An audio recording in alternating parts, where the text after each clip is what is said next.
ಅದೇ ರೀತಿಯಾಗಿ ಕಾಂಗ್ರೆಸ್ ಪಕ್ಷದಲ್ಲಿ ಹಲವಾರು ವರ್ಷದಿಂದ ನಿರಂತರವಾಗಿ ದುಡಿದಿರುವಂತಹ ಅನೇಕ ಕಾಂಗ್ರೆಸ್ ಮುಖಂಡರು, ಅನೇಕ ಕಾಂಗ್ರೆಸ್ ನಾಯಕರಿದ್ದಾರೆ. ಅವ್ರನ್ನೆಲ್ಲ ಒಳಗೊಂಡಂತೆ ವಿಶ್ವಾಸಕ್ಕೆ ತೆಗೆದುಕೊಂಡು ಒಂದು ಪೂರ್ವಭಾವಿ ಸಭೆ ಮಾಡಿ ಈ ಒಂದು ಕಾರ್ಯಕ್ರಮ ಆಯೋಜನೆ ಮಾಡಬೇಕಾಗಿತ್ತು.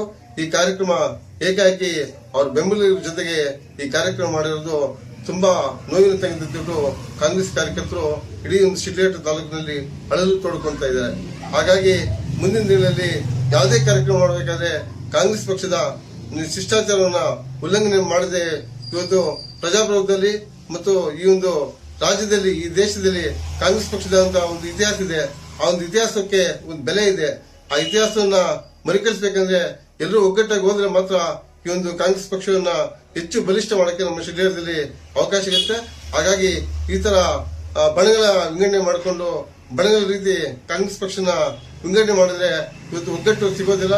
ಹಾಗಾಗಿ ಎಲ್ಲರೂ ಒಗ್ಗಟ್ಟಿನಿಂದ ಹೋದ್ರೆ ಮಾತ್ರ ಪಕ್ಷದ ಉಳಿವಿಗೆ ಉಳಿಗಾಲ ಸಿಗುತ್ತೆ. ಇಲ್ಲಂತ ಈ ಮೂಲಕ ಹೇಳ್ತಾ ಇದೀರಿ.